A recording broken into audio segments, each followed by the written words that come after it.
Olá, gente, muito bom dia. Domingo maravilhoso, primeiro domingo do mês de julho, dia 7 de julho, e é um prazer enorme podermos estar juntos nessa jornada no livro de Atos dos Apóstolos. Já estamos caminhando para o capítulo 20, e hoje nós vamos abordar aí o versículo 17 em diante, mas eu quero saudá-los com paz e dizer que vocês são bem-vindos à programação de hoje, nesse café muito especial que vem trazendo meus amigos que são inseparáveis. Essa é a Liga da Colheita. Aqui à minha esquerda está o meu querido irmão João Silveira, pastor do coração. Muito bom dia, João. Olá, muito bom dia, querido bispo, muito bom dia, companheiros do programa. E bom dia a você que está do outro lado. Eu quero saudar a todos vocês em nome de um amigo que descobri ontem, passamos alguns dias juntos, que é assíduo, não é apenas ouvinte, mas degustador do programa. Sim. Meu amigo Samuel Araújo, lá no Angelim, que não perde um programa, Café com o Bispo, todos os domingos, que legal. assiduamente. Samuel, nosso abraço, e leve também a transmissão aos nossos amigos. É aviador ele. Ele é aviador. Não. É Araújo, né? Se fosse do mar, seria Marujo. Se fosse do mar, era Marujo. Um abraço, Samuel, querido. E também vem oh, meu Deus, já comecei com uma piadinha sem graça aqui. Né? Oi. E o meu amigo querido também, Cláudio de Jesus Silveira. Parece que vocês são irmãos de alguma forma, né? São parentes de alguma forma. Somos oriundos da mesma região. Da né? mesma, do ali mesmo da região da tronco. Baixada. Uhum. Nossas origens estão por lá. Seja bem-vindo, Cláudio. Obrigado, Bispo Renato. Bom dia, Pastor João. Bom dia, nossos amados ouvintes que estão nos escutando hoje, esse primeiro domingo do mês de julho, né? E aqueles que nos acompanham também pelas redes sociais, aí, que estão acompanhando geralmente pelo Insta, pelo YouTube. E dia de bênçãos, né, Bispo? Domingo é dia de bênçãos. Bom estar com vocês. Também quero mandar um abraço para o nosso amigo Dr. Mike, que sempre está ali nos escutando. Dr. Mike é um urologista de referência na ilha de São Luís, um homem de Deus. É membro da Assembleia de Deus e sempre está nos escutando o programa. Às vezes legal. Eu estou consultando com ele, ele diz, eu acho que eu escutei a sua voz no rádio. Eu digo, era eu mesmo. Seja bem-vindo, Mike. Também que a palavra alcance seu coração. E Tabito também, que está acompanhando. Está hoje nos acompanhando. Está hoje nos acompanhando. Como sempre, né? Sim, Tabito é um fiel escudeiro. Gente, Paulo está fazendo o seu percurso e talvez certamente passe pela última vez ali, né, João? Ele manda chamar de Éfeso alguns companheiros para esse encontro que certamente seria o último dele nessa jornada que ele está fazendo. Está indo para Jerusalém e a cadeia o espera já, a coisa vai esquentar. Estamos caminhando já para o capítulo 28, né, que é onde finda o livro de Atos dos Apóstolos com assim, uma apoteose. Né? Os últimos versículos de Atos dos Apóstolos, para mim, é uma apoteose, é um show à parte de tudo que acontece dentro do livro de Atos, né? Mas estamos ainda algumas semanas distantes do capítulo 28. Agora, eu quero recomendar uma coisa. Na nossa sequência, nós vamos entrar no livro de Romanos. Prepare seu coração.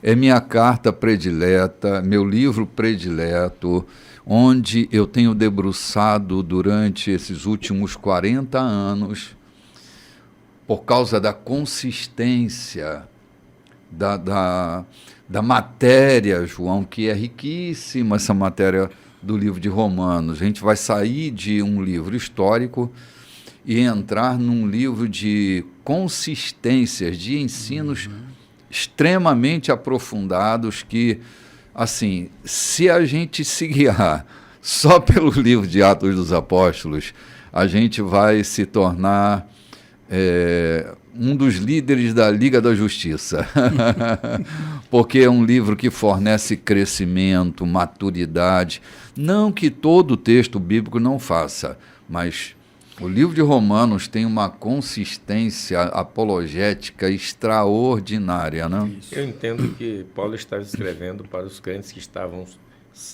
radicados na sede do poder. Sim, é verdade. Havia um cuidado muito extremo, Uhum. porque a vulnerabilidade com a contaminação do poder era muito grande. Uhum. Então Paulo se dedica a escrever aquele povo com todo o esmero da vida dele. Né? Sim, sim. Cara, e é um livro assim que, meu Deus do céu, eu sou apaixonado por esse texto. Muito, muito. Mas, por enquanto, estamos aqui no capítulo 20 de Atos, que não deixa de ser uma delícia, né? Sim. Porque essa narrativa histórica empolga a gente, né? Dá vontade de a gente entrar dentro do livro Dá aqui. uma imersãozinha, dá e uma ver mergulhada ali. O que está uma... acontecendo em mais Éfeso, o que está acontecendo ali na região de Jerusalém, Isso. o que está acontecendo em Roma. Ali na costa da Ásia, o Lucas teve tanto cuidado nos versículos 15 e 16 em citar vários pontos Sim, que eles tiveram em apenas 3 dias ou 4 dias, eles passaram em 4 pontos onde Paulo havia pregado e onde também não cessou de pregar. sim. E ele cita mais ainda, o que depende-se disso é que Paulo tinha tanto amor, apego a Éfeso, que não quis ir em Éfeso para não passar mais muito tempo. Ele queria chegar em Jerusalém no dia de Pentecostes. Sim. Então, para não gastar muito tempo, porque além do apego que ele tinha às questões que eram preciso tratar, ele resolve mandar chamar os líderes para tratar com eles ali em Mileto, né? Sim. Ele tem tanto esquindô ali com Éfeso que quem vai pastorear Éfeso é o seu discípulo queridíssimo, né, Timóteo, que vai ser enviado ali para a região de Éfeso para apacentar aquela igreja de uma séria complexidade, né? Isso. E a epístola aos Efésios, que também é a minha segunda predileta, né? Ele escreve para uma igreja orgânica, uma igreja funcional, uma igreja que está prosperando e dando frutos extraordinários, né? Eu gosto muito da carta aos Efésios também. É que, bispo, a gente leu no programa passado, a gente comentou sobre isso. Éfeso era a igreja que estava encrostada no maior paganismo da história dos tempos de Paulo. Sim, E foi a quem deu o maior exemplo, na verdade, de transformação, de arrependimento, de mudança. Ali estava o centro de toda a magia do universo. De repente, eles trazem livros que somam cerca de 50... Eu nem lembro, fiz a conta semana passada, nem me 5 lembro agora. milhões de dólares estavam ali expostos e não foi por pressão de Paulo. Eu costumo dizer, eu estava comentando isso com a minha esposa, e dizendo que o evangelho é como um rio. Não sei se vocês já leram aquela poesia do rio, Eu Só Queria Passar. Desculpem pelos transtornos, pelas vossas casas, pela vossa plantação, mas eu só queria passar. E eu costumo dizer que eu estava conversando com a minha esposa que o evangelho é uma espécie de rio, ele só tem que passar. Ele entra na cidade de Éfeso e provoca um rebuliço tão grande que os mágicos, que apesar do dinheiro que ganhavam com a magia, da notoriedade que eles tinham ali, eles não se preocuparam com isso e vieram mostrar, jogaram em plena praça, na rua. O que é que nós vamos fazer com isso, Paulo? Vamos queimar mesmo, porque a gente não quer a partir de agora. Ou seja, rompimento não foi preciso uma pressão doutrinária para que eles tomassem essa atitude. Foi apenas o evangelho brotando de dentro para fora e trazendo de arraste tudo aquilo que não vale a pena. E é assim que o evangelho faz. Sim. Esse é realmente a função do evangelho na vida das pessoas. As pessoas não se convertem, não mudam de atitude por conta das doutrinas da igreja, das pressões que nós fazemos, mas por conta do poder do evangelho que vem rasgando as entranhas e trazendo para fora tudo aquilo que não vale a pena estar lá dentro. Sim. E foi assim na cidade de Éfeso. Sim, verdade, cara. Foi uma mudança radical. A gente acabou de ler isso semana passada, né? Pois é. Vamos lá, então, a leitura do capítulo 20, versículo 17, que é o texto de hoje, né? Exato. Nós vamos entrar aqui já num trechozinho, né, do livro de Atos. E Paulo vai chamar de Mileto as lideranças, né? Mileto ficava ali, já saindo de Efésios, ficava em torno de quase 72 quilômetros da cidade de Efésios. De Éfeso, desculpa. De Éfeso. E no versículo 17, dando seguimento na leitura, diz o seguinte: de Mileto, Paulo mandou chamar os líderes da comunidade. Quando chegaram, ele lhes disse: vocês sabem que desde o dia em que cheguei à Ásia, me dediquei totalmente a vocês, oferecendo minha vida, servindo o Senhor como podia, enfrentando as armadilhas que os judeus prepararam contra mim. Em nada fui mesquinho. Vocês receberam toda a verdade e encorajamento de que precisavam. Ensinei em lugares públicos e nos lares, exortando judeus e gregos sem distinção. E uma mudança radical de vida na presença de Deus e a uma plena confiança em nosso Senhor Jesus. Vamos dar uma paradinha aqui. Vamos. Uma respiração. Gente, essa fala de Paulo de que ele não foi mesquinho, ou seja, ele foi abundante na pregação do Evangelho, ele não escondeu nada, ele foi farto na exposição do Evangelho, e essa fartura foi tão abundante que a exposição de todo esse conteúdo gerou impactos extraordinários para essa mudança radical na presença de Deus. Mudança radical é mudança de raiz, é mudança de fundamento. Eu fico imaginando que há tanta riqueza no Evangelho, e por que é que a gente é tão mesquinho na exposição das verdades que mudam, que transformam, que revolucionam a vida? Por que que a gente se aferra a questões tão insignificantes, fazendo intrigas, criando resistência, dificultando o caminho de Cristo, se há tanta riqueza, João, a ser explorada? Há tanto conteúdo para ser tocado e a gente fica, às vezes, perdendo tempo com coisinhas tão mesquinhas, tão pequenas, que não acrescentam nada ao curso da vida, que não acrescenta nada à qualidade de vida, mas a gente fica ali implicantemente tocando nessas feridas, né, nesses hematomas que só ficam mais roxos e não muda nada, não clareia a pele, não ressignifica a vida. Meu Deus, a gente precisa se abrir para essa prosperidade no Evangelho e no conteúdo dele, não? Eu parece que vejo Paulo pressionado pelos judeus, como se dissessem: tu pode até pregar, mas esse Jesus, tu pode falar de Deus, o Senhor do universo, o Deus de Abraão, o Deus de Isaac, o Deus de Jacó, mas esse Jesus, que só nos trouxe problema e dificuldade, nesse você não pode pregar, dele você não pode falar. E o que o versículo 22 termina? Dizendo como: testificando tanto a judeus como aos gregos a conversão a Deus pela fé em nosso Senhor Jesus Cristo. Ou seja, a afirmação é muito maior do que no Cristo. Ele chamou de Senhor. Eu nunca tinha entendido por que Paulo, em quase todas as suas afirmações, ele diz nosso Senhor e Salvador Jesus Cristo. Muito raramente ele diz em Jesus Cristo, no Salvador Jesus Cristo. O nosso Senhor e Salvador Jesus Cristo. Ele estava levando, entendo, os crentes a uma consciência de que os Césares não eram senhor de ninguém. Se você quer ser liberto, realmente livre, tenha Jesus como Senhor.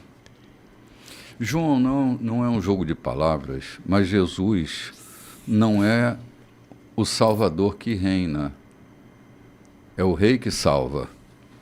Ele é o Senhor. O senhorio de Cristo é o governo de Cristo sobre a vida dessas pessoas que se submetem ao governo dele. A ênfase do senhorio de Cristo, toda língua confessará que Jesus Cristo é o Senhor. O senhorio de Cristo é o domínio de Cristo sobre minhas finanças, sobre meus sentimentos, sobre meus pensamentos, sobre o movimento da minha vida, sobre minha vida profissional. Jesus não é só o meu Salvador, Ele é o Senhor da minha vida, que me salvou. Ele é Senhor. Seu domínio é sobre tudo. Anos atrás eu pregava numa igreja e eles haviam me pedido para falar sobre o senhorio de Cristo.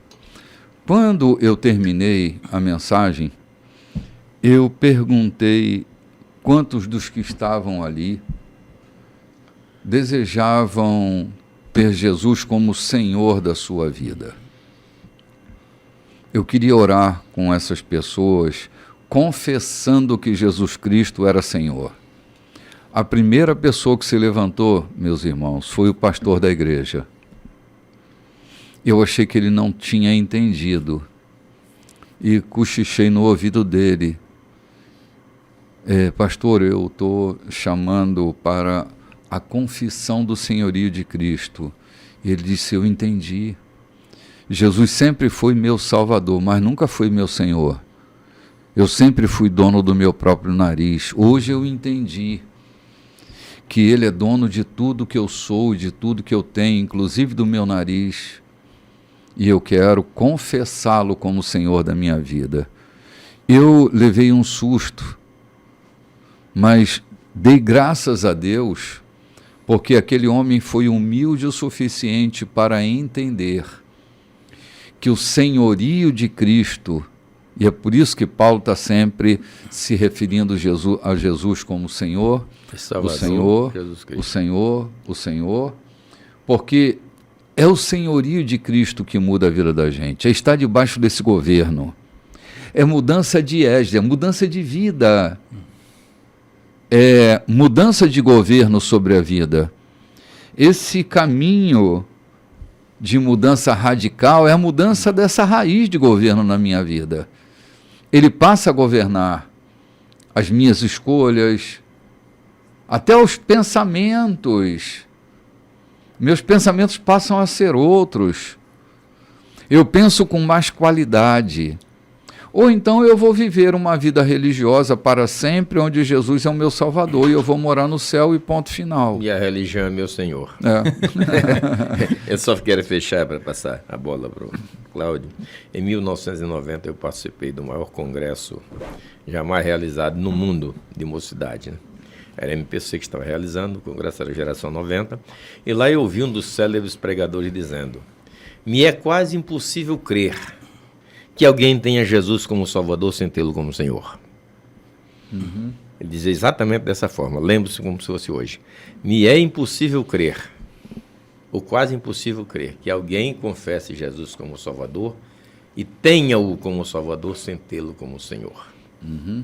Sim, é exatamente assim. A governança, como o senhor falou, governança do senhorio, ela tem uma significância muito grande, Bispo Renato, Pastor João, na vida daqueles que creem em Jesus. Eu posso ter um Salvador de várias formas, em várias áreas da minha vida, pessoas que nos salvam, que nos resgatam, mas quando eu tenho um senhorio que dá notoriedade, que dá significância a esse governo, eu acho que é diferente.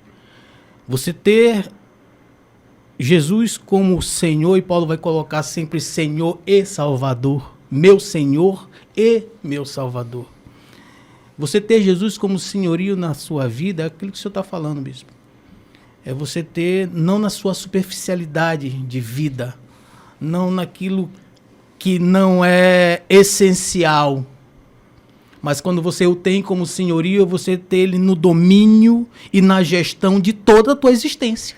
Uhum. Quer nos teus pensamentos, quer nas tuas atitudes, no teu falar. Tem um corinho que diz assim: no meu falar, no meu pensar, no meu agir, no meu viver.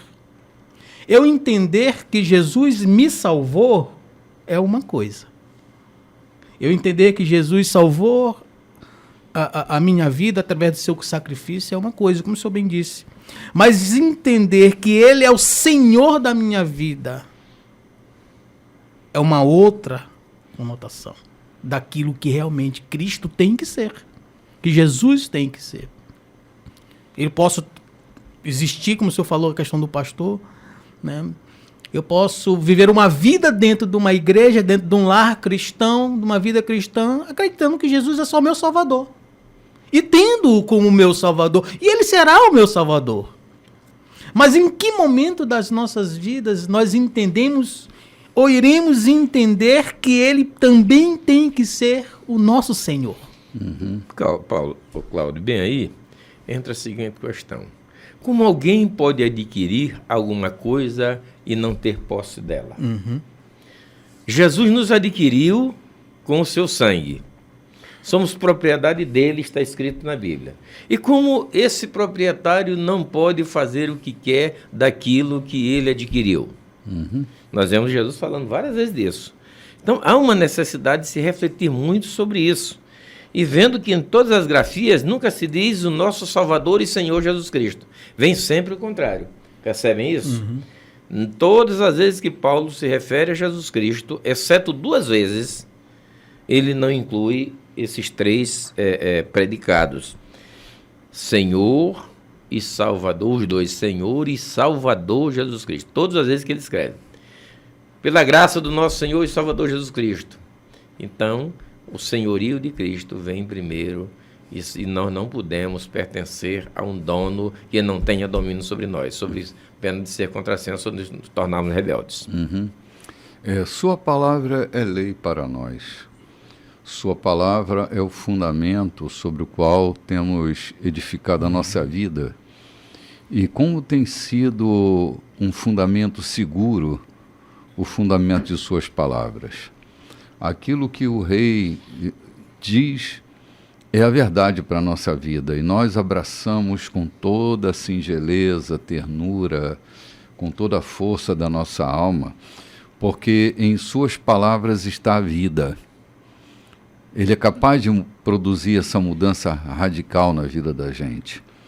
Coisa linda é como Paulo se pronuncia para esses queridos amigos que de Mileto ele manda chamar de Éfeso, esse pessoal, para instruí-los, talvez ali pela última vez, nessa jornada. Já o versículo 22 vai expor uma nova realidade urgente que se apresenta para ele, não é? E tem no final do texto aqui, no versículo 21, né, que eu achei bem interessante nessa questão dessa necessidade de mudança, da presença de Deus, né, e trazendo até para essa questão do senhorio e do Salvador. Paulo vai dizer assim, quando ele faz que exorta os judeus e gregos a uma mudança radical de vida na presença de Deus e a uma plena confiança no senhorio de Jesus Cristo. Né? De como isso tem importância, de como isso, ela ganha uma proporção de validez nessa fala de que é necessário você mudar radicalmente para entender que o senhorio de Jesus, que a presença de Jesus é necessária na tua vida. Né? Nós temos, às vezes, dentro das igrejas, muitas pessoas, como eu falei, passam vidas e vidas como cristãos, como crentes, acreditando na salvação e realmente são salvos, mas exercendo pouco essa confiança desse senhorio. Essa mudança radical, às vezes, eles levam uma vida para entender e talvez já lá no final da sua trajetória que eles vão compreender o que significa mudar radicalmente na presença do Senhor. O que significa mudar radicalmente. Viver sobre o senhorio dele. Viver sobre o senhorio dele. Jesus é o meu Salvador, é o meu Senhor, digo eu. Eu quero me casar e quero que ele me dê um bom casamento, mas eu vou atrás de um bom par de olhos azuis. Quer dizer, aí o senhorio dele já não entra na minha vida. Eu confesso, mas não exerço. Eu quero me casar, mas eu é quem vou atrás do meu par de olhos azuis. Vou atrás daquela escultura que eu desejo. Quando ele, na verdade, quer ser o Senhor te dar o melhor. Assim João, funciona. deliberar confiança ao trem é um ato de renúncia.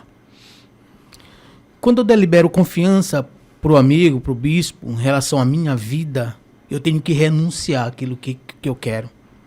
Eu tenho que renunciar aos meus desejos. Eu tenho que, às vezes, renunciar ao que eu acredito. Se não está de acordo com Entendeu? o decreto do rei, sim, né? Sim, né? Exatamente, se não está de acordo com o decreto do rei. É que não há nenhum problema com nossos desejos, desde que os nossos desejos não estejam contrariando os desejos dele. Isso. Nessa contrariedade, os desejos dele devem prevalecer e eu devo renunciar. Exatamente. Eu até entendo que quando os desejos dele estão sobre nós, nós também desejamos aquilo que ele deseja para nós. Bom, tomara que a gente deseje sempre. Tem gente que briga, né, João, contra os desejos dele. Gente, nós vamos tomar um cafezinho e voltamos já já. Muito bem, gente, pessoal de Mileto, ou de Éfeso, instruído em Mileto por Paulo, ele vai anunciar a sua nova jornada, seu novo desafio, e nós estamos aqui no versículo 22 do capítulo 20, é isso, pastor Paulo? É isso, versículo 22 do capítulo 20, né? E vamos dar continuidade à leitura, ver o que nos aguarda mais para frente, né, bispo? Olha, lembrando que hoje é o primeiro domingo do mês de julho. Isso. E hoje nós temos um encontro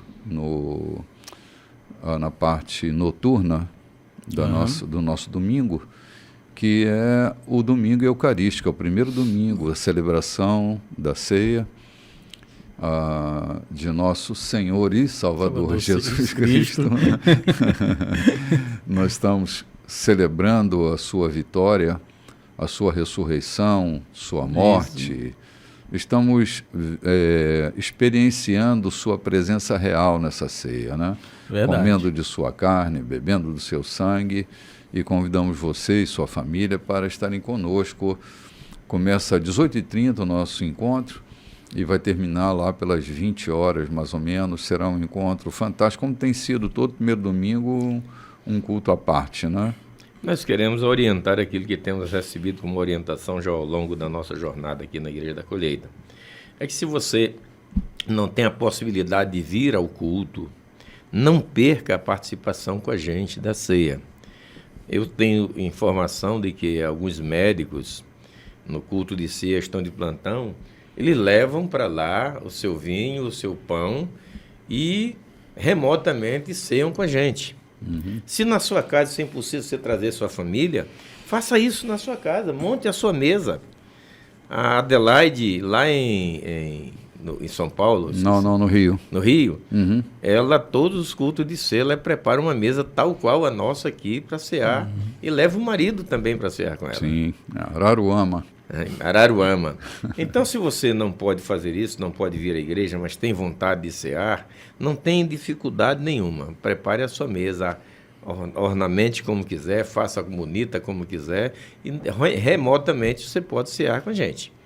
Então vamos lá, porque o primeiro domingo está chegando aí. Já estamos nele. Já estamos nele, né? Pisando nas horas. Pisando nas horas. Já daqui a pouco a gente vai estar reunido aqui a partir das 18 horas, que é um culto tão agregador, né? Um culto com bastante significância, que muito é o culto leve, de ceia, muito leve. Gostoso. Então você que está nos ouvindo, venha participar conosco, cara. Não deixe de estar aqui. E dando segmento na nossa leitura, no livro de Atos, capítulo 20, né, versículo 22, vamos aí ver o que nos espera a leitura dessa palavra, o discernimento que espera dela. Paulo, né? O que espera Paulo, né? Também estamos juntos, imersos nessa leitura. E a palavra diz o seguinte: mas agora há outra realidade urgente diante de mim. Sinto-me impedido a ir a Jerusalém. Não sei em absoluto o que irá acontecer quando chegar lá.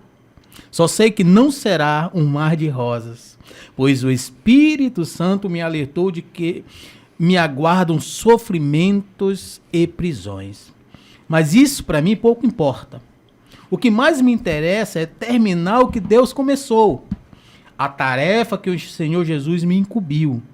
Fazer com que todos com os quais me encontrem tomem conhecimento da extraordinária graça de Deus. Portanto, adeus. Vocês não me verão outra vez, nem eu a vocês, com quem tenho trabalhado tanto, proclamando as notícias do inaugurado reino de Deus. Fiz o melhor que pude por vocês, dei tudo de mim e não me escondi nada do que era a vontade de Deus para vocês. Ok, vamos dar uma paradinha aqui. Poxa, mais uma vez. Que leitura, hein? Que falas Que profundas. fala profunda de Paulo. Uhum, sim, verdade. Essa consciência de que a gente deu tudo que a gente podia dar, porque assim, Cláudio, a gente às vezes fica sempre achando que está devendo alguma coisa, mas quando a gente produz e entrega naquilo que a gente faz, a gente está dando tudo que a gente consegue dar. E quando a gente dá tudo que a gente pode dar, a gente precisa ter essa satisfação, esse sentimento de dever cumprido, porque nós estamos entregando não pedaços, retalhos, mas a gente está dando tudo que a gente pode, tudo aquilo que a gente consegue. Em todo lugar que eu passei pela minha vida, eu sempre entreguei tudo o que eu podia. Nunca fui mesquinho na entrega. Sempre entreguei. E, assim, eu também tenho minha consciência muito tranquila. Assim, não estou comparando conteúdos de Paulo e de Renato, não tem comparação. Sim. Mas na entrega, eu também entrego tudo que eu posso. Eu sempre entrego o meu melhor. Muitas vezes com limitações. Limitações várias. Mas dentro das minhas limitações, o meu senso de entrega é pleno. Eu nunca entrego as coisas pela metade. Eu estou sempre entregando o meu tudo, porque na minha mente paira alguma coisa semelhante a esse caminho de Paulo. Ele está com uma clareza muito grande de que ele não vai voltar, de que aquela foi a última vez que eles se encontraram, e ele está dizendo, cara, eu entreguei tudo para vocês, fui preciso na minha entrega. Eu tenho alguma coisa muito próxima disso dentro de mim, é que, por exemplo, na ministração da palavra, todo domingo eu entrego como se essa fosse a última minha experiência na pregação do Evangelho. Isso. Outro dia eu estava pregando uma mensagem fantástica para 3 pessoas, eu não fiquei esperando o domingo. Eu entreguei logo ali, porque era tão profundo, estava roendo tanto dentro de mim, que assim, eu não posso levar isso para amanhã, eu preciso entregar hoje esse conteúdo. Eu acho que todo aquele que lida com o Evangelho precisa ter esse senso de responsabilidade com a entrega. Não dando metades, não dando parcialidades, mas entregando o melhor. Pode ser que o meu melhor não seja o seu melhor, pode ser que você fizesse melhor, mas eu sempre tenho a sensação de que eu estou entregando o meu melhor produto, o meu melhor conteúdo, e isso sempre tem sido muito honesto. Então, eu vivo sempre muito tranquilo, sem aquela sensação de que, cara, se Jesus vier amanhã, eu vou correr para fazer um monte de coisa. Eu não vou correr para fazer um monte de coisa, nada. Eu vou seguir o fluxo da minha vida, porque eu não tenho dado entregas deficientes. Eu tenho entregue as coisas mais sérias e mais profundas que movem meu ser. Esse senso dá uma tranquilidade, uma serenidade. Ele sabe o que está aguardando. Eu entendo que Paulo está dizendo aqui para si e para os outros.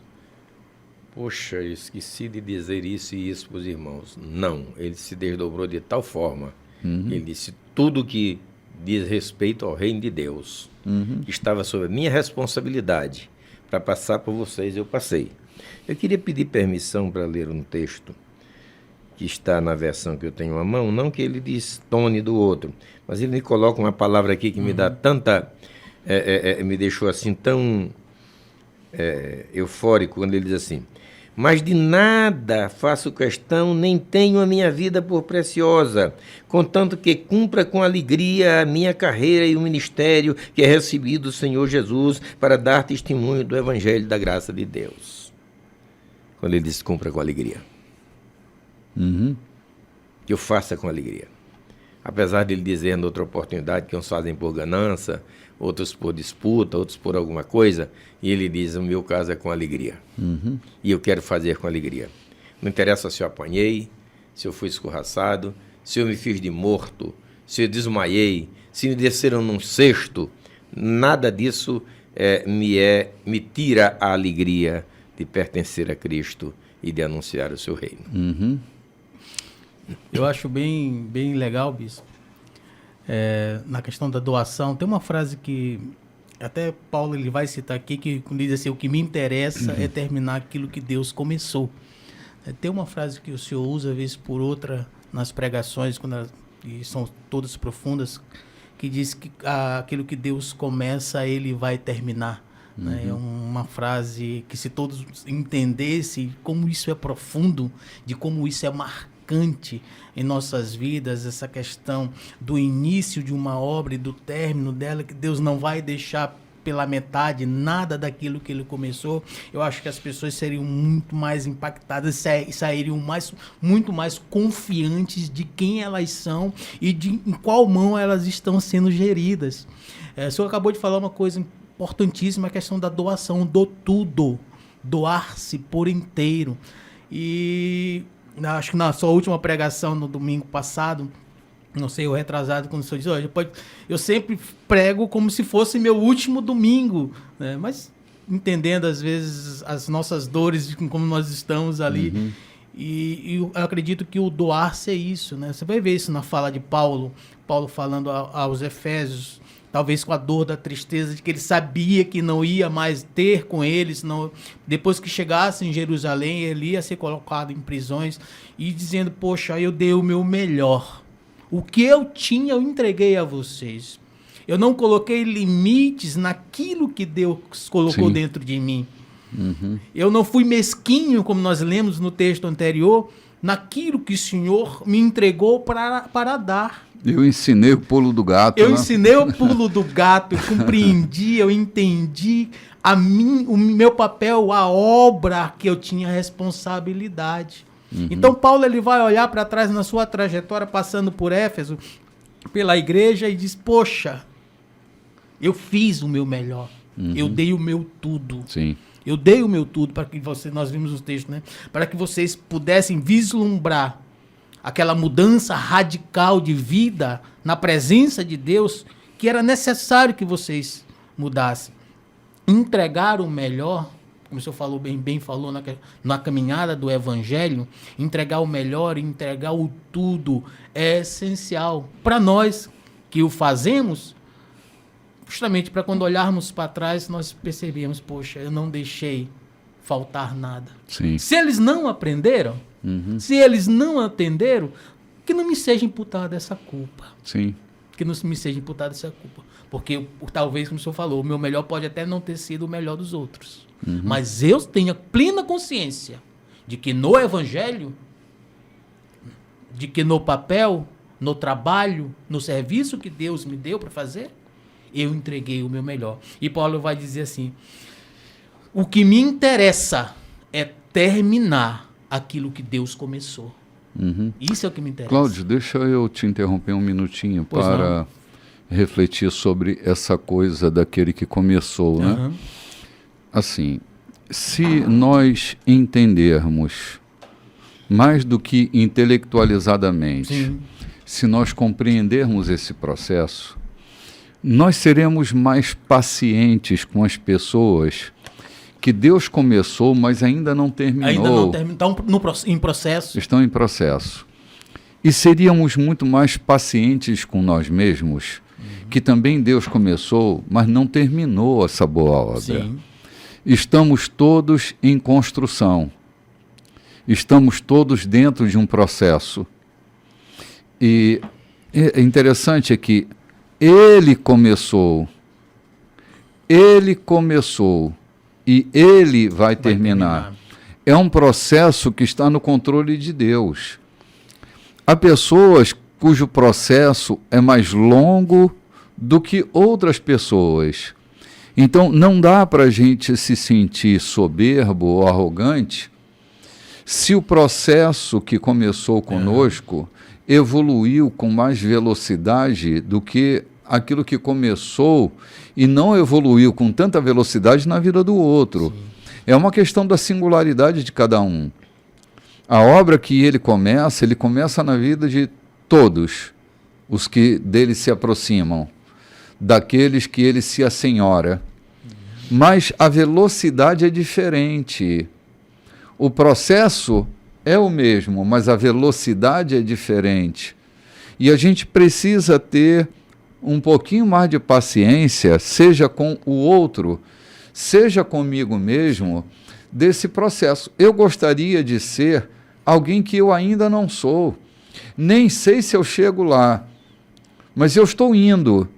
O importante para mim é deixar-se ir, é permitir-se ser governado nesse processo por aquele que começou. Ele começou e continua trabalhando até o último dia da minha vida. Ele não vai parar, não vai desistir, mas eu preciso produzir com sentimentos. Há coisas que elas andam mais rápido porque eu não crio resistência. Mas há lugares em que eu ofereço mais resistência. Então, o processo fica um pouco mais lento. Sim. Por causa das minhas resistências. Portanto, rendição ao processo é o caminho mais curto, mais veloz, para se ter esse crescimento mais acelerado. Mas nem sempre eu consigo me render. Às vezes, as coisas que estão dentro de mim, as porfias que me habitam, as guerras que estão dentro de mim, os maus tratos que estão nas profundezas da minha alma, enfim, a história que eu carrego que ainda não consegui que fosse diluída no Evangelho, elas vão criar essa dificuldade. Mas eu preciso me permitir entrar no processo e permitir que ele continue operando na minha vida. Então, paciência, né?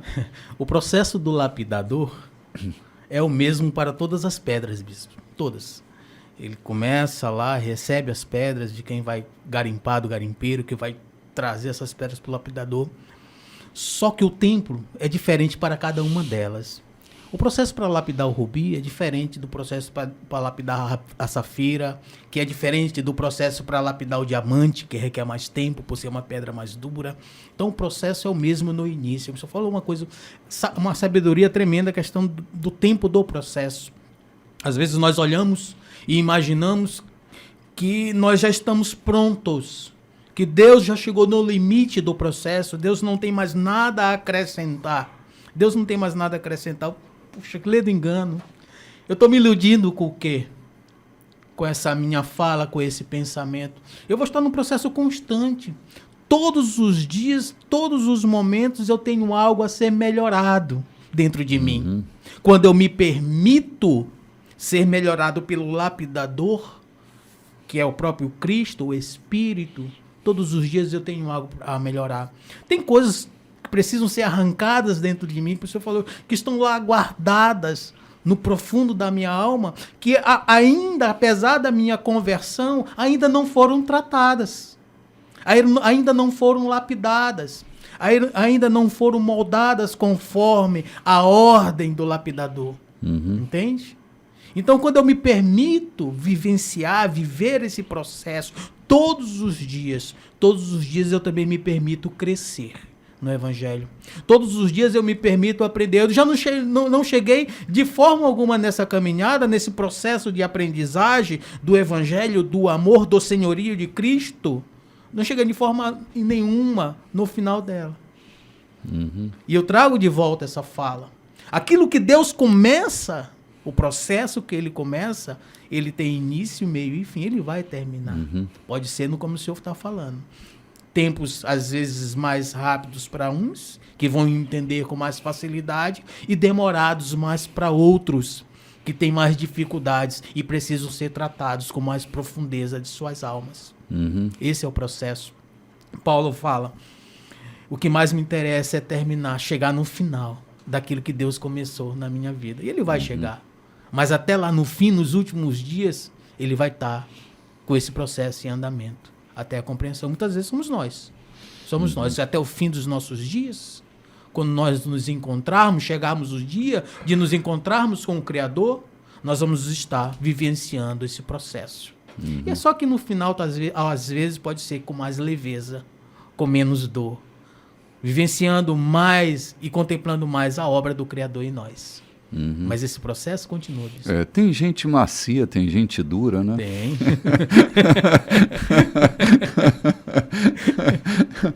Ai, meu Deus, você usou as pedras aí, mas é tal e qual madeira, né? Tal e qual madeira também, né? Tem madeira dura, amigo, que eu vou te falar. Tem um tal de pau-ferro, que eu não sei qual é o nome exatamente que se dá, não sei nem que árvore é essa, né? Mas eu já tive uma tora de pau-ferro numa coluna que eu tinha na copa de casa. Meu amigo, eita madeira dura. Sabe qual é essa tal de pau-ferro, João?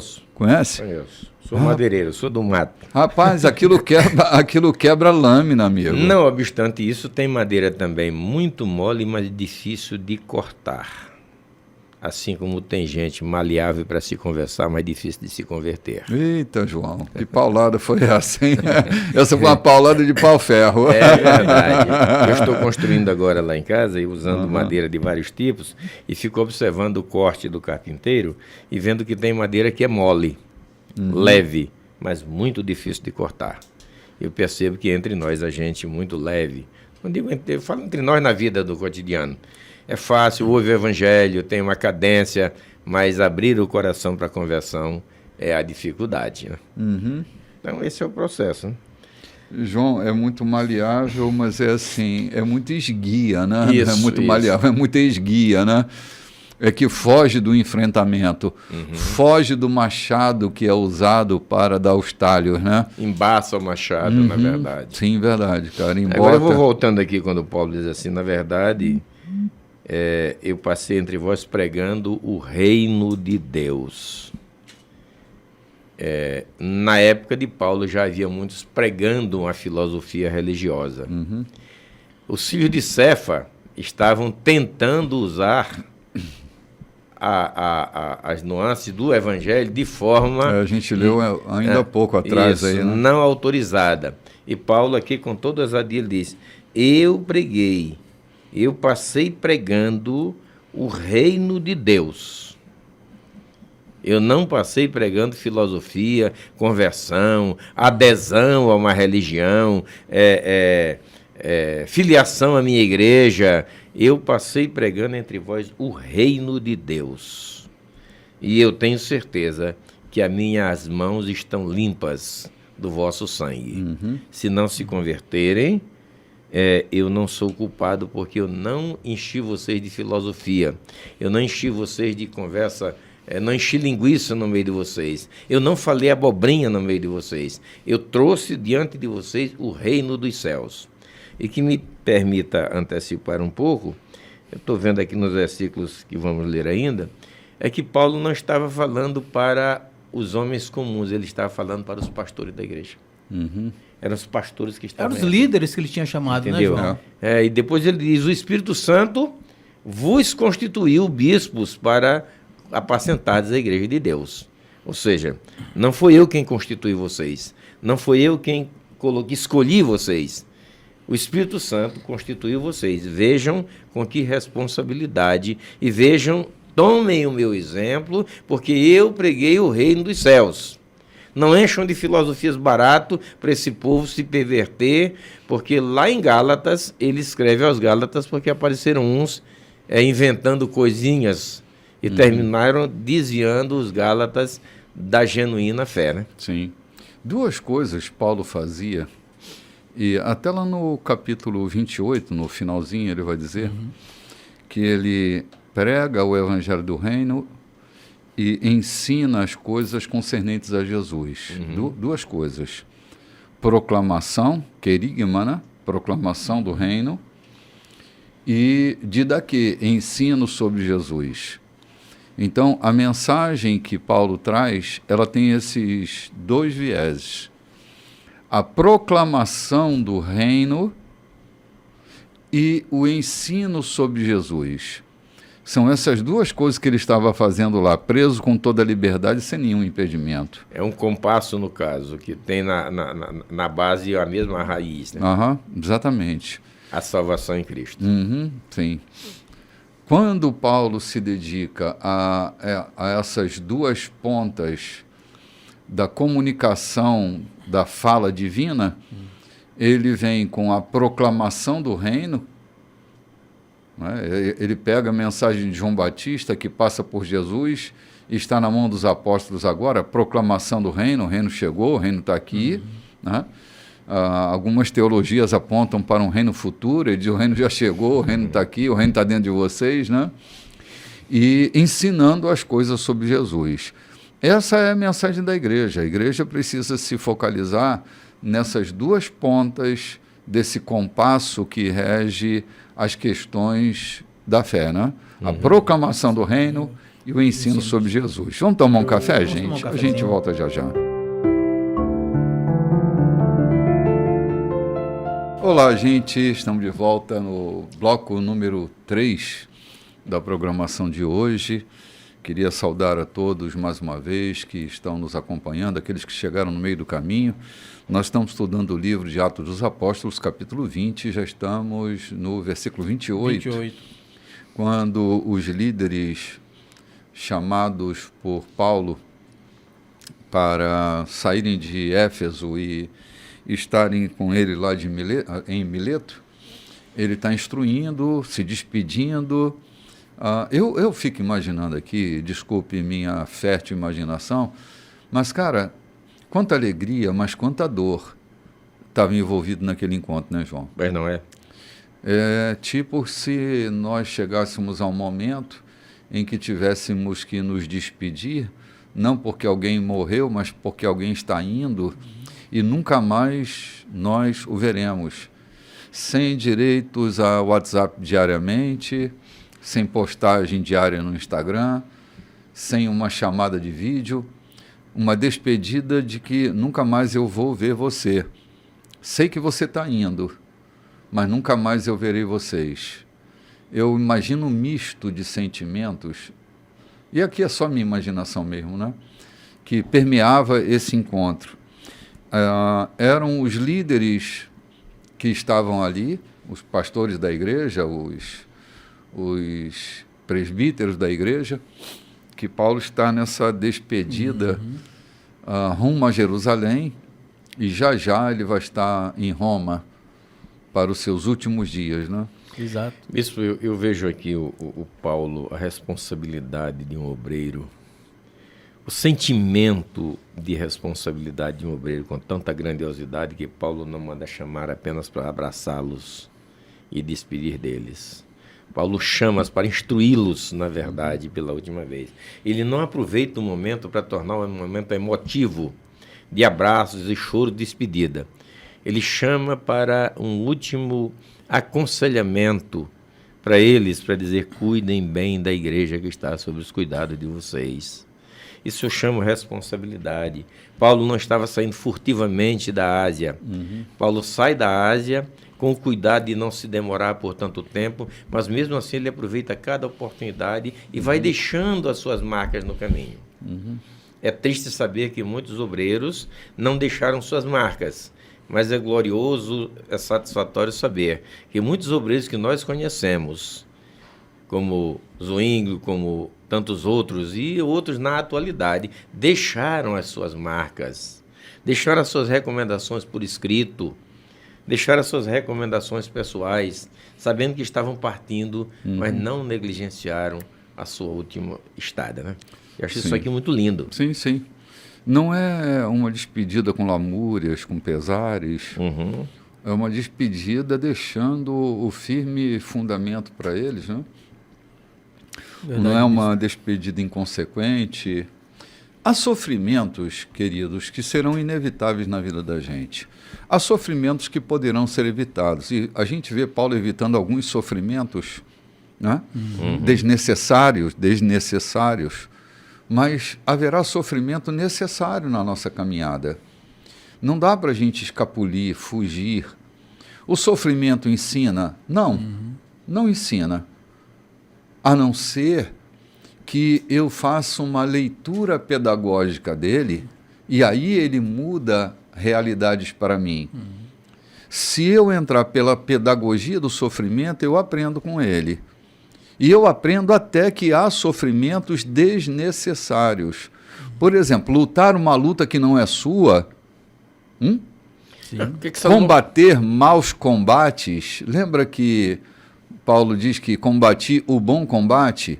Agora, há combates que não são bons. Lembra que o que Salomão diz? Quem se mete em coisa ali é como quem pega cão pela orelha? Exatamente, João. Exatamente isso.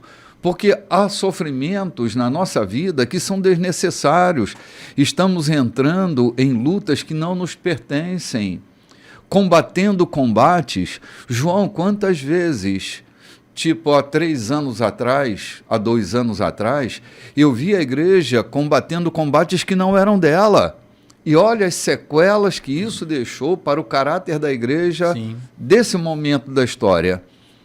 Comprando programas que não eram dela. Se a gente não estiver atento, assim, nunca fuja de um sofrimento que faz parte da tua jornada. Enfrente-os. Jesus já dizia isso, né? Enfrente-os. Mas, cara, se eu não tenho nada a ver com esse combate, se é um combate mau, se não é um bom combate, não entre nele. Como João citou o texto de Salomão, você vai agarrar um cachorro pela orelha, meu amigo. Coisa louca é essa? Então, assim, cuidado, mas não fuja de um sofrimento que fará em você a diferença para o mundo. Mas também não busque um sofrimento para que você se puna, porque há muita gente buscando sofrimento para purgar os seus pecados, né? João, você conhece gente assim? Conheço gente que leva no seu corpo não as marcas de Cristo, mas a marca da sua ignorância, da sua estupidez, de si próprio, né? Para que ele se lembre delas e se penitencie, todo dia se penitenciando, né? Sim. É verdade. Oh, meu Deus do céu. Mas vamos lá então, Cláudio. Então, às vezes eu tenho uma paciente que ela às vezes me perguntava assim, porque ela não entende, né, por que tanta dor, e ela queria viver uma vida sem dor, sem sofrimento, né? Cemitério dos Gaviões. Aí eu costumo dizer para ela assim, que o coração às vezes ele bate em 2 frequências. Ele bate numa baixa e numa alta.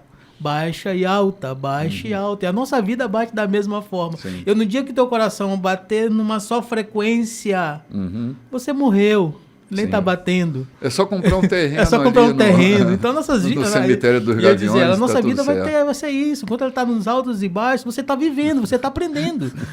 Quem não aprende a chorar tem sérios problemas de vista.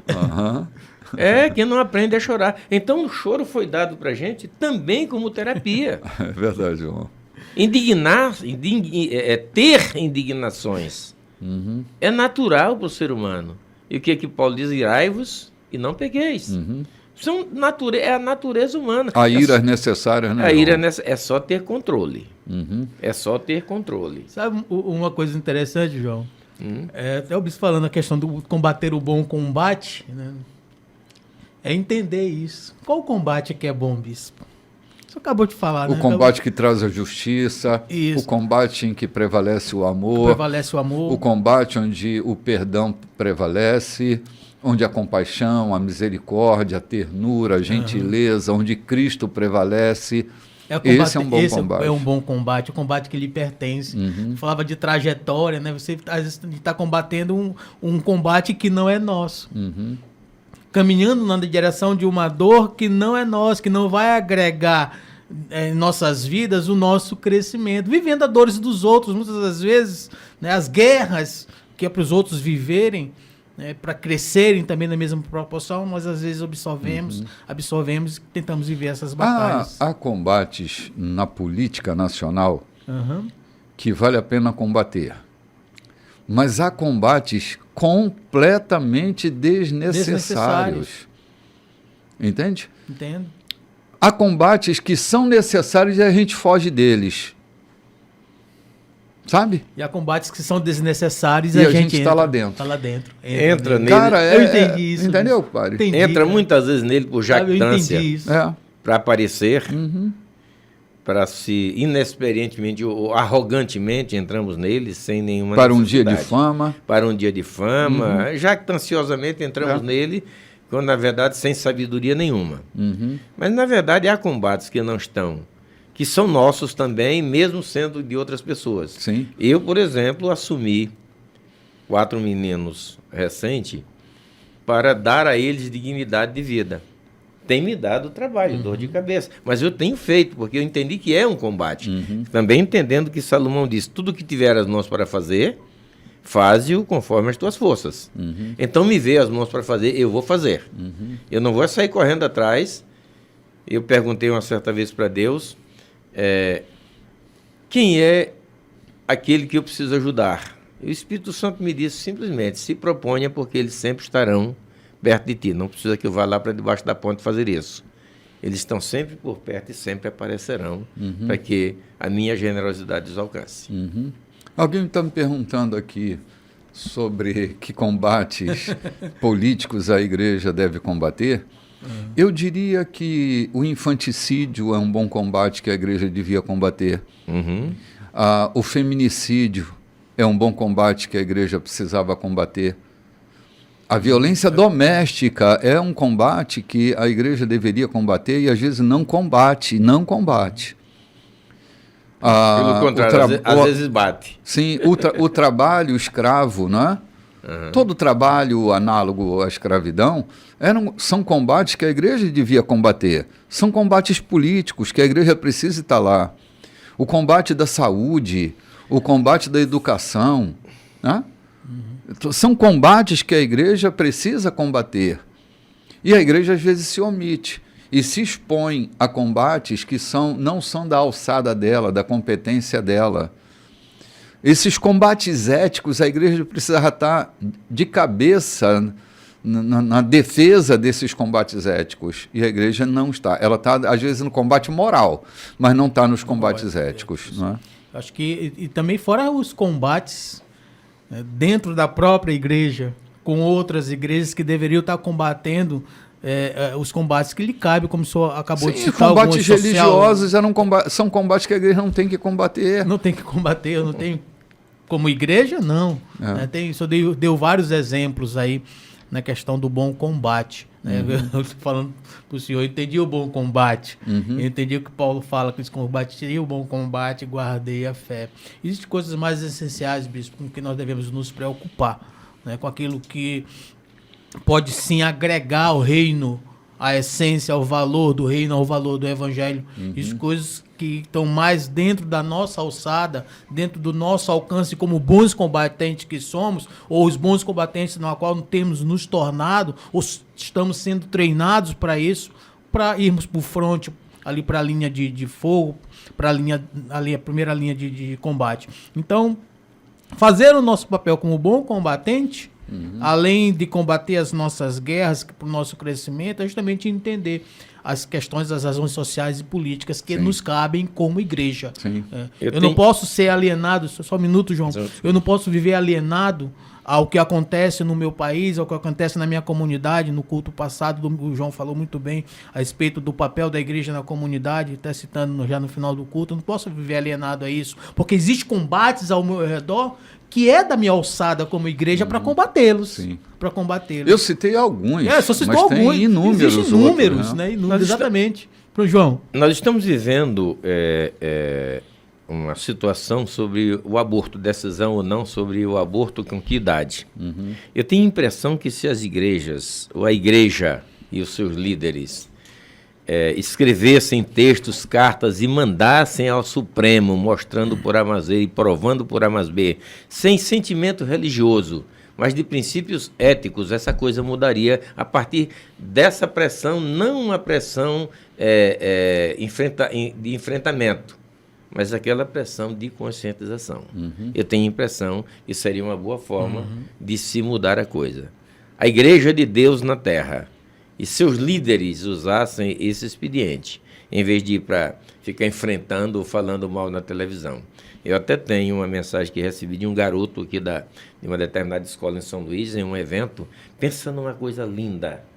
esse menino de uns 12 anos falando exatamente sobre o aborto e dizendo: eu não estou aqui para provocar ódio nem repulsa por ninguém que está defendendo, eu estou aqui para defender a vida. Coisa linda, depois eu passo para vocês, mas é muito lindo. Vamos lá, Cláudio. Vamos lá, vamos dar continuidade no texto. Bom, né? agora é com vocês. Então vamos estar no versículo 20, entrar no versículo 28 agora é com vocês, né? Versículo 28, aí do capítulo 20, né, do livro de Atos, que começa assim: agora é com vocês, né? Paulo, depois de ter feito a sua explanação a respeito daquilo que ele havia deixado, havia entregue nos versículos anteriores, Paulo vai dizendo: agora é com vocês. Fiquem firmes por vocês mesmos e pela comunidade. O Espírito Santo os responsabiliza agora por essas ovelhas, que são o povo de Deus. Vocês têm o dever de guardá-las e protegê-las. O próprio Deus considerou que valia a pena morrer por elas. Meu Pai do céu. Sei que assim que eu partir, olha só o que fala aí, Paulo. Sei que assim que eu partir, lobos ferozes aparecerão para atacar o rebanho. Homens de suas fileiras que torcerão as palavras para seduzir os discípulos a segui-los, em vez de seguir Jesus. Por isso, fiquem atentos. Lembrem-se desses 3 anos nos quais velei por vocês, sem desistir, derramando o meu coração por todos vocês. Agora me entrego a Deus, ao nosso Deus maravilhoso, cuja palavra poderá moldar vocês para que sejam o que Ele quer e conceder a vocês tudo o que precisam nessa comunidade de santos amigos. Vocês sabem que nunca fiz questão de riqueza ou de vestir do bom e do melhor. Com estas mãos limpas, cuidei das necessidades básicas, minhas e dos que trabalham comigo. Em tudo o que fiz, demonstrei a vocês que é preciso trabalhar a favor dos fracos, não explorá-los. Vocês não estarão errando se guardarem a lembrança daquilo que o Senhor disse. Vocês são mais felizes dando do que recebendo. Vamos dar uma paradinha aqui, cara. Tem texto, muito conteúdo aqui nesse texto. Acho que a gente devia ter parado antes. Eu acho que a gente devia ter parado antes, aqui já no 20, no 31 já dava ali, já tem conteúdo aqui para mais 3 programas. Cara, quando ele diz que nessa despedida dele, que ele entregava esse rebanho de pessoas que valia a pena entregar a vida por elas, eu fico pensando na qualidade de pastoreio que hoje a gente vê sendo desempenhado na igreja, onde os pastores que deveriam entender que vale a pena dar a vida por elas, estão não dando a vida por elas, mas tirando a vida delas. Isso dói, isso machuca, isso indigna, isso gera ira na gente. Sim.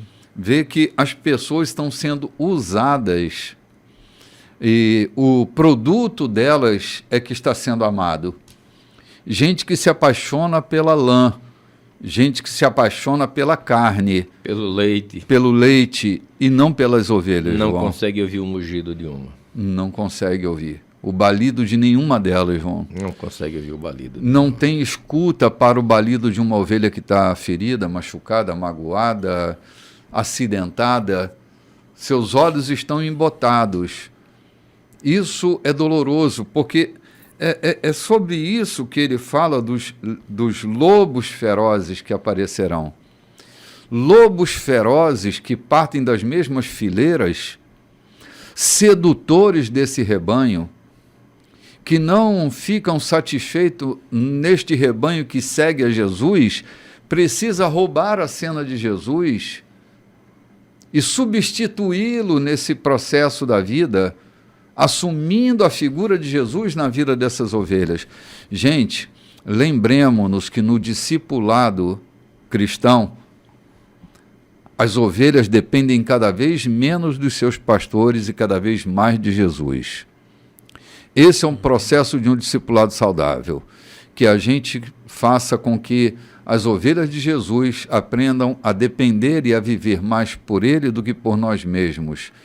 Nesse processo se cumpre o nosso chamado para apacentar, que é a entrega dessas ovelhas diante do próprio Jesus, para que Ele as pastoreie.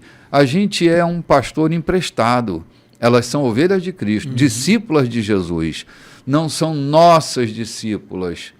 Essa é a censura que Paulo está fazendo sobre aqueles lobos ferozes. Eu estou aqui encantado. É que Paulo não viu nada disso. Mas está prevendo, João? Bem, é o que eu quero falar. Paulo não viu nada disso. É que para pastorear, não obstante ter um bom seminário, uma boa oratória, qualquer coisa, é preciso estar cheio do Espírito Santo, porque esta revelação foi feita por ele a Paulo. Você vê que, desde que nós começamos o livro de Atos, a gente vem sempre enfatizando, porque vez e meia está ali dizendo, e pelo Espírito Santo, e cheio do Espírito Santo, e o Espírito me revelou. E decidiu o Espírito Santo. E decidiu o Espírito Santo. E aqui nós vemos pura revelação do Espírito Santo na vida de Paulo. Ele diz aqui, de cidade em cidade o Espírito me revelava.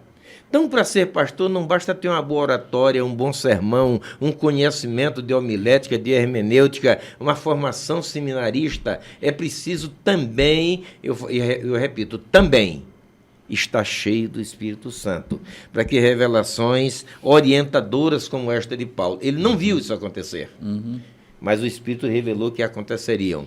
E previamente ele está instruindo aqueles que vão sucedê-lo, dizendo, do meio de vocês vão surgir alguns gananciosos que querem tirar proveito da igreja, que querem se fazer líderes e aparecer no meio da igreja. Cuidado, porque são lobos. Eles tanto destroçam, matam, quanto dispersam o rebanho. Sim. É necessário ter cuidado. Aí que eu volto a dizer, isto é a ação do Espírito Santo na vida do ser humano. Não é conhecimento de Bíblia, não é conhecimento teológico, é a ação do Espírito Santo. E sem ele, o nosso ministério é, como diz Paulo, é um mero badalar de sino. Verdade, João. E é bem interessante a fala do João, tanto com a sua, bispo, a questão do pastoreio. E eu volto trazendo para aquilo que a gente tem debatido no dia de hoje sobre o senhorio, de como o Senhor de nossas vidas nos coloca como cuidadores do seu rebanho. E o rebanho é dele, do nosso Senhor. Nós somos cuidadores, nós somos pastores, que cuidamos para que o evangelho, como o senhor bem falou, seja pleno na vida deles e eles possam reconhecer Jesus como esse Senhor e Salvador. As ovelhas não são nossas. Eu não sou dono das ovelhas. Eu trabalho para o meu Senhor para cuidar delas. O ensinamento que me é ortogado para passar adiante vem dele. É como Paulo vai falar nessa fala e vai alertar a igreja de Éfeso a respeito dessa fileira de lobos que estavam ali só esperando, ou estariam ali só esperando para o afastamento dele, para se apropriarem das mentes, dos corações daquele povo e distorcer essa palavra ao ponto de eles não reconhecer mais a Jesus como o Senhor e sim eles como dono da verdade. Cara, tu lembra o argumento de Paulo para os Gálatas, né? Sim. Quem foi que enfeitiçou vocês? Exato. Quem foi que enfeitiçou vocês? Qual feitiço? Quem lançou esse feitiço para mudar os vossos entendimentos, os vossos pensamentos? Vocês iam muito bem, cara. Pois é. Olha só que observância. Como Paulo vai observar isso em Gálatas, trazendo praticamente o mesmo conteúdo para cá, para Éfeso. E diz, tomem cuidado, que iriam aparecer? Iriam aparecer. É como o João falou agora há pouco. Paulo prevendo o que iria acontecer. Ele não viu, mas ele saberia o que iria acontecer. E o que acontece nos dias de hoje, é a mesma coisa. Nós vivemos isso dentro da nossa atualidade, da igreja contemporânea, em qualquer lugar. Pessoas tentando arrebanhar o rebanho para si, às vezes tirando a autoridade daquele que foi colocado pelo senhorio de Jesus, pelo Senhor Jesus, para arrebanhar tirando essa autoridade, chamando para si e mudando esse entendimento do pastor das ovelhas, de quem foi colocado para pastorear. Cláudio, eu estou feliz, eu estou muito animado, porque durante o ano de 2024, a nossa comunidade, a igreja, a parte da igreja que está sob os cuidados aqui da colheita, tem se preocupado em ser crística, em tornar Cristo vivo e olhado em nós. Tem se preocupado em fazer com que os cristãos se tornem Cristo atraente na vida deles. Tem sido a tônica da pregação durante todo o ano de 2024. E a gente quer que continue dessa forma. Do contrário, nós vamos virar apenas uma denominação. Sim. Então, Cristo é Senhor de todos e de todas as coisas. Sim. João, no início do ano a gente estava falando sobre a diferença entre ser uma comunidade de fé e uma comunidade de amor. Uhum. Uma comunidade de fé necessariamente não é uma comunidade de amor. Agora, é possível ter uma comunidade de fé e de amor, mas que a gente foque na parte da essência de tudo isso, que é a manifestação do amor. Nisso, nós começamos a nos parecer com Jesus, né? Isso. Vamos tomar um cafezinho, gente? A gente volta já já. Olá, gente, estamos de volta. Esse é o programa Café com Bispo. Hoje, dia 7/7. Dia eucarístico na Igreja da Colheita, na Rua Santo Antônio. Grande celebração, João.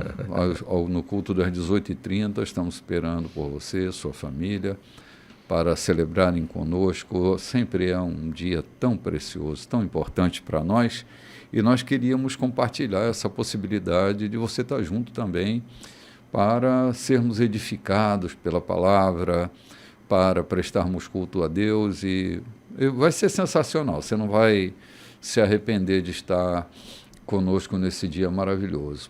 Pastor Cláudio, nós estamos avançando aqui. Vamos avançar, né? Paulo está convocando essa reunião de despedida e ele está fazendo uma apologia da presença dele na vida de cada igreja, e ele faz uma defesa muito interessante, que é a defesa da integridade econômica. Isso.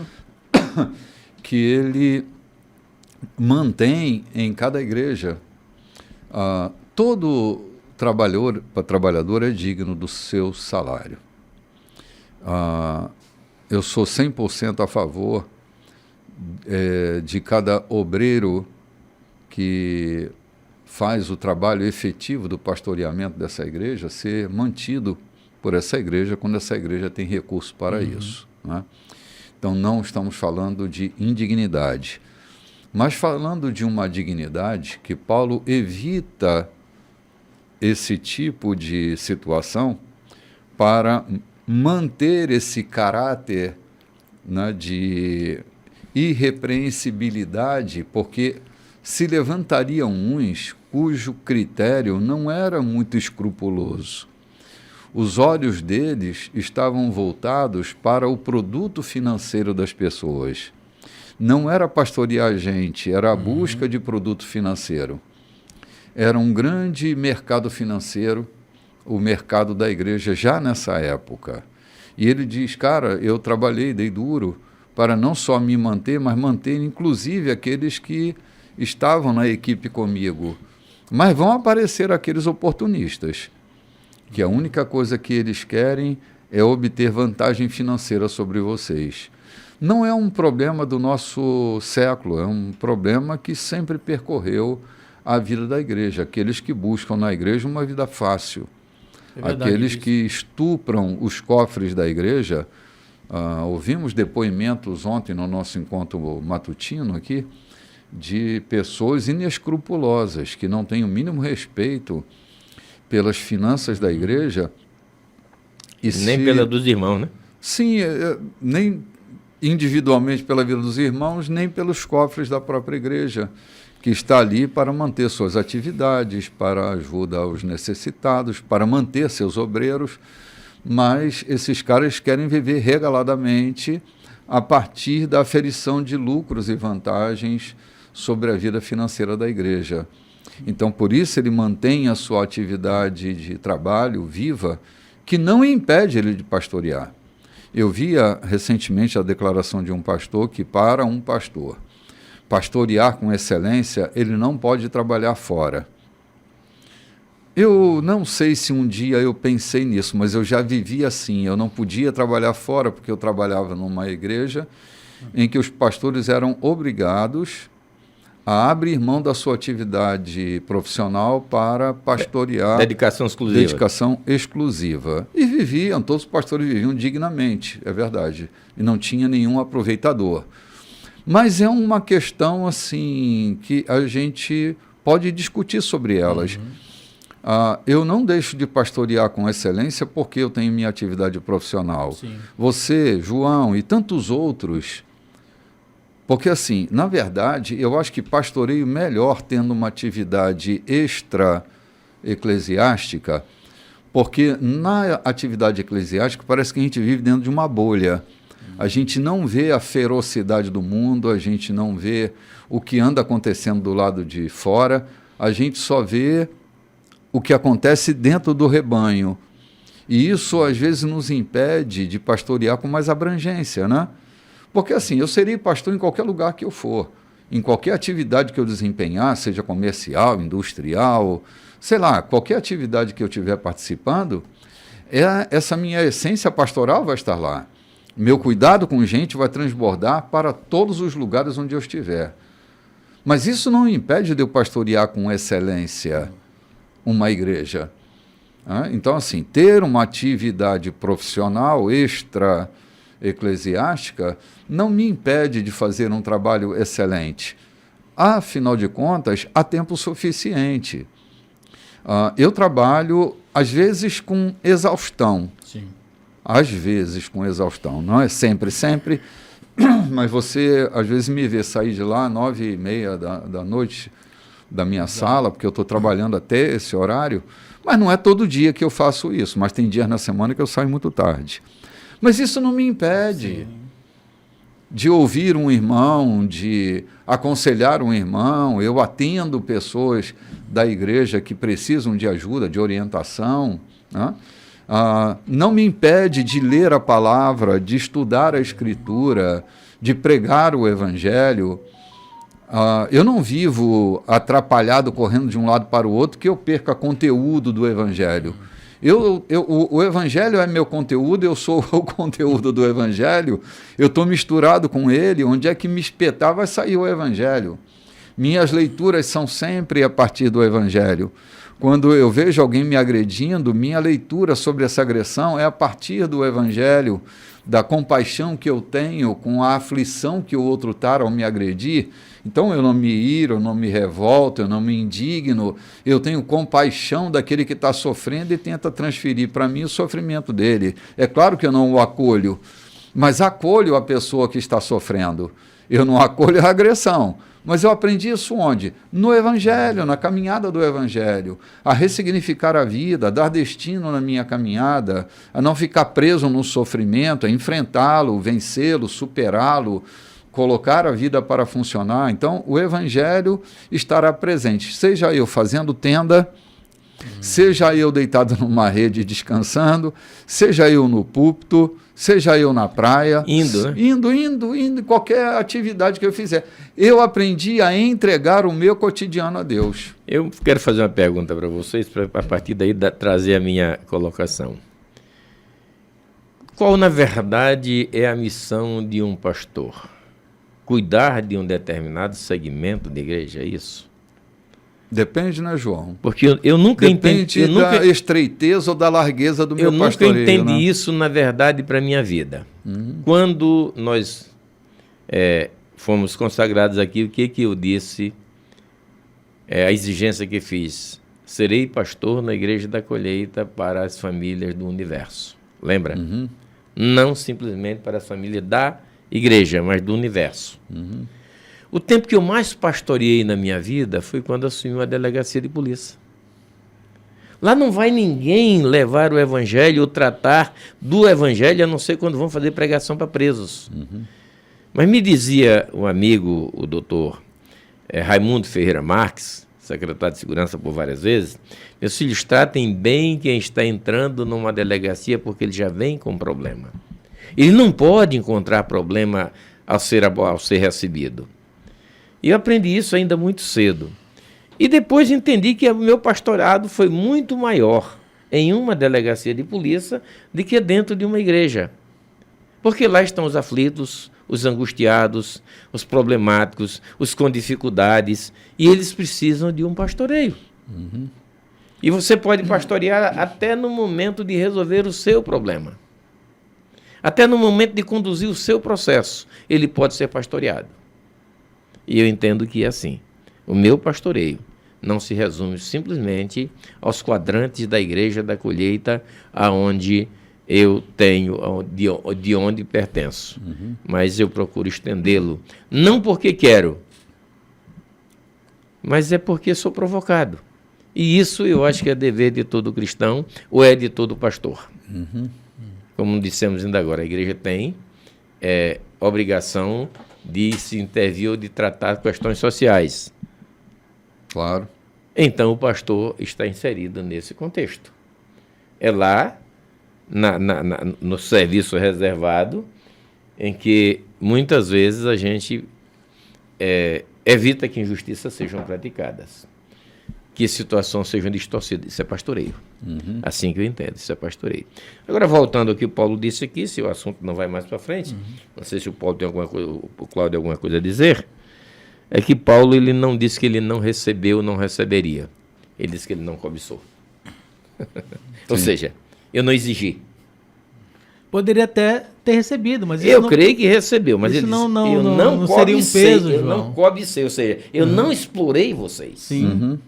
Quando eu senti que a igreja não tinha recurso para sustentar a minha vida e a de Áquila e de Priscila, que eram meus colaboradores na cidade de Corinto, nós estendemos uma tenda à beira da praia e fomos fabricar tenda. Uhum.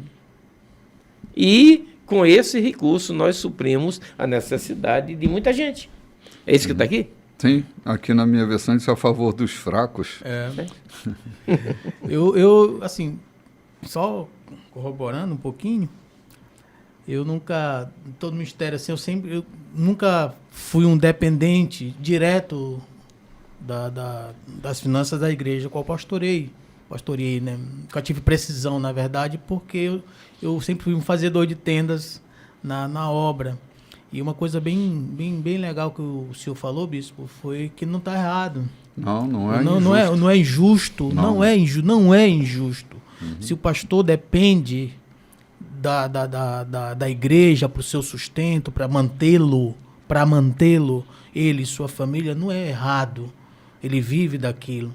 Eu que nunca tive essa oportunidade, porque sempre trabalhei. Mas se eu tivesse, não sentiria vergonha também de depender. Não é errado. E um texto bem interessante é isso. Você ter essa consciência da doação, e Paulo vai falar mais lá na frente, mais felizes vocês são dando do que recebendo. Ter essa consciência da doação, da voluntariedade no reino. Sim. Não se tornar um peso, às vezes, desnecessário. Sim. Dentro daquilo que você é capaz de doar, daquilo que você é capaz de entregar. Tá? E tem pessoas que vão viver assim. Ministros vão viver dessa forma. Cláudio, houve momentos na minha atividade pastoral que eu não teria tempo de trabalhar fora, porque as atividades eram tão intensas na igreja. Sim. Que eu não teria tempo. Sempre me achei bastante produtivo, mas eu estava tão preso às atividades intensas da igreja.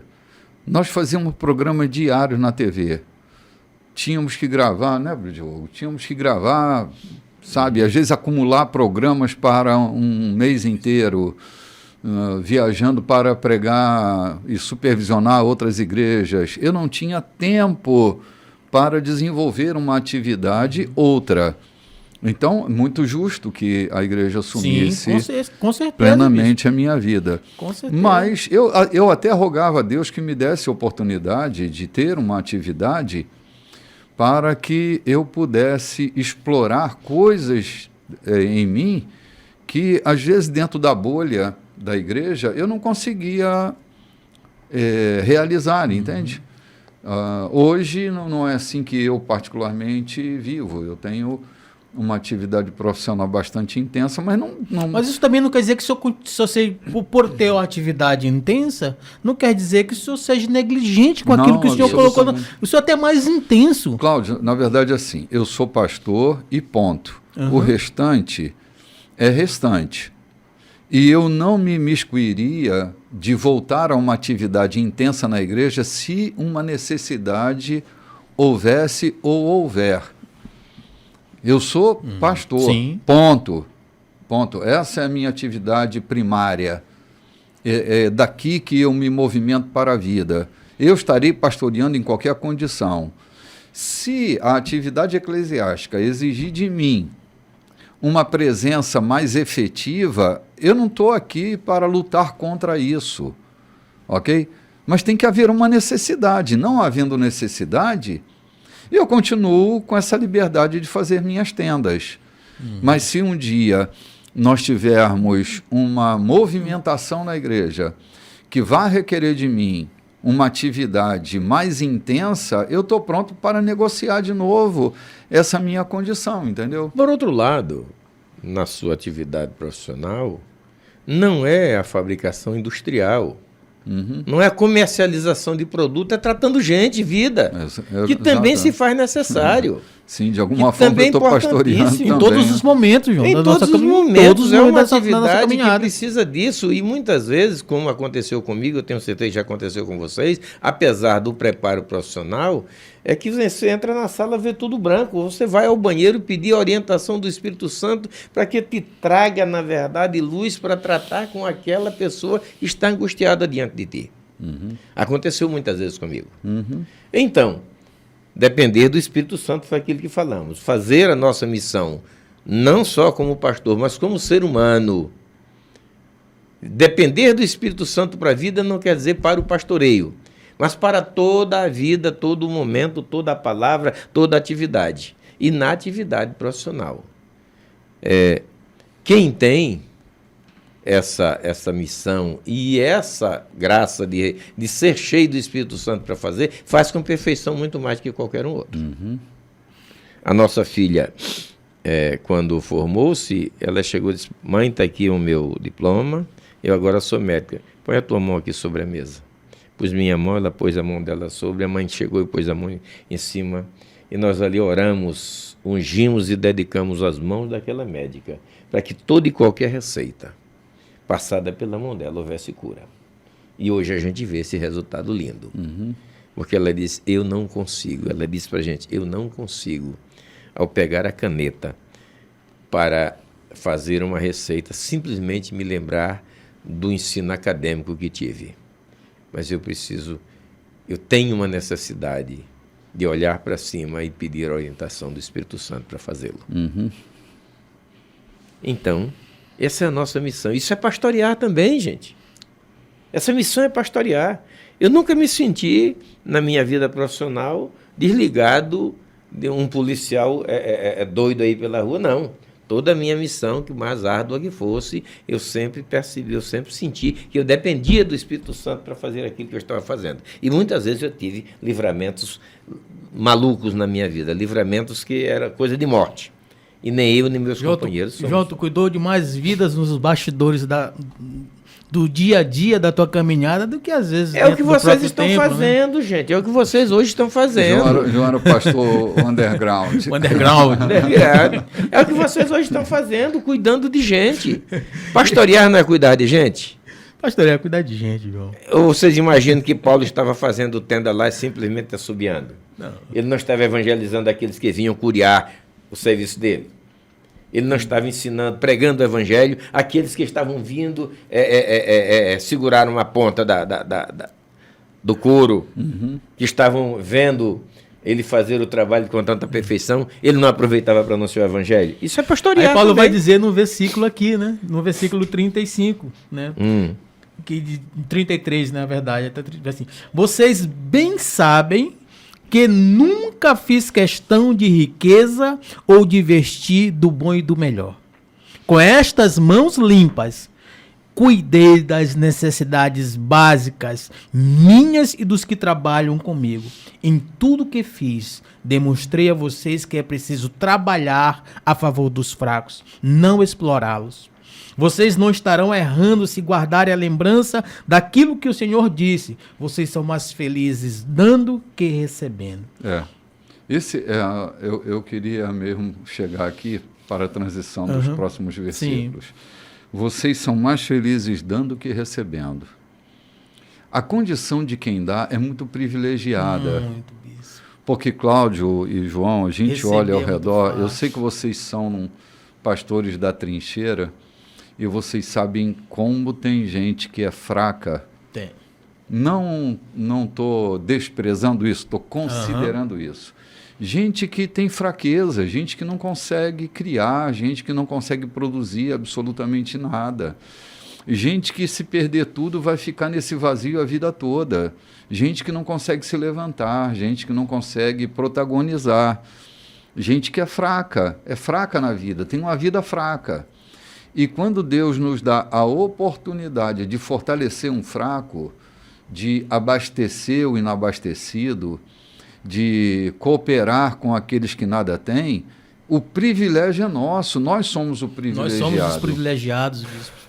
Nós somos os privilegiados e eu entendo, João, conversando com o João aqui agora há pouco no intervalo, de como nós aprendemos. João falava da leitura e falava da compreensão, de como nós aprendemos, de como nós entendemos. Eu entendo a questão do doar, do dar, que é melhor do que o receber.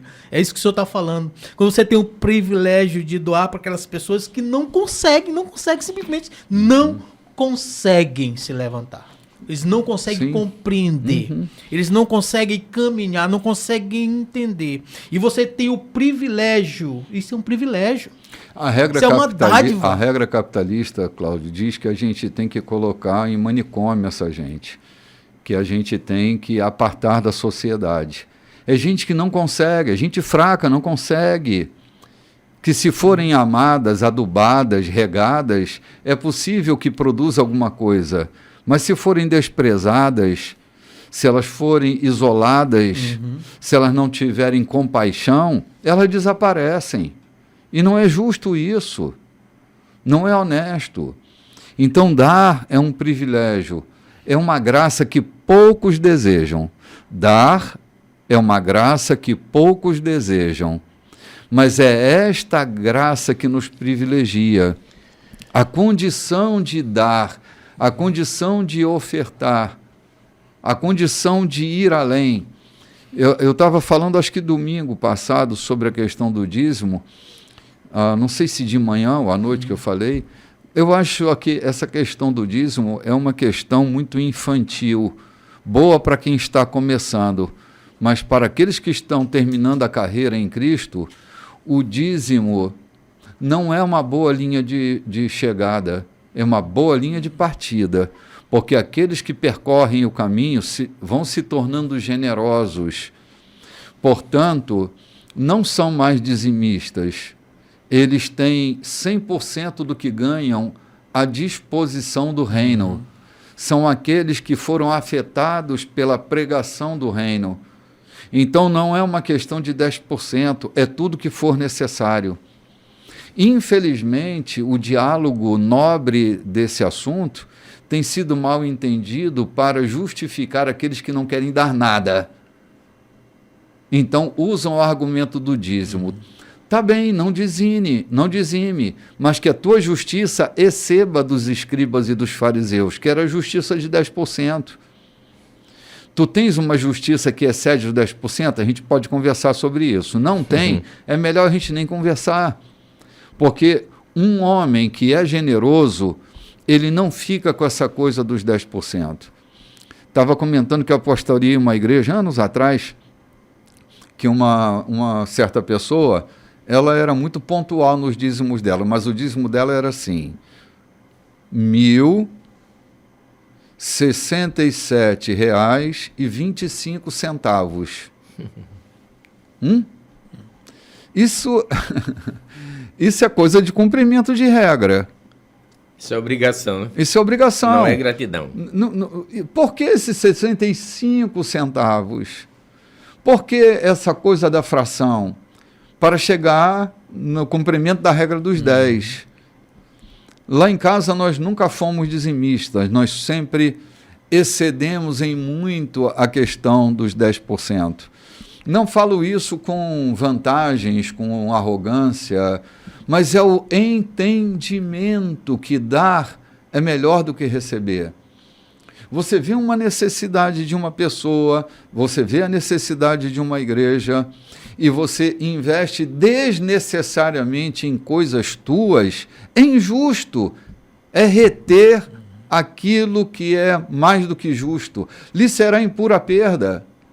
Então, assim, cara, vê uma necessidade, o recurso de Deus está no teu bolso, a não ser que esse recurso não seja de Deus, seja teu. Aí está tudo bem, eu estou entendendo e vai em frente. Mas se você tem recursos de Deus no teu bolso, esse recurso precisa se movimentar, né? É a grandeza disso. Gente, estamos chegando ao finalzinho, ainda ficou travado aqui o versículo 36, e a gente vai ter que utilizá-lo na próxima semana, né? A gente não vai entrar ainda no capítulo 21, mas deu pano para manga aqui. Eu quero agradecer muitíssimo a sua presença, lembrando que logo mais às 18h30 estaremos no nosso encontro da mesa de Nosso Senhor e convidando você para estar conosco, né, pastor? Shalom, queridos, desejamos a vocês um resto de domingo maravilhoso e um encontro mais tarde, como disse o bispo. Shalom. Forte abraço, gente. Até o próximo.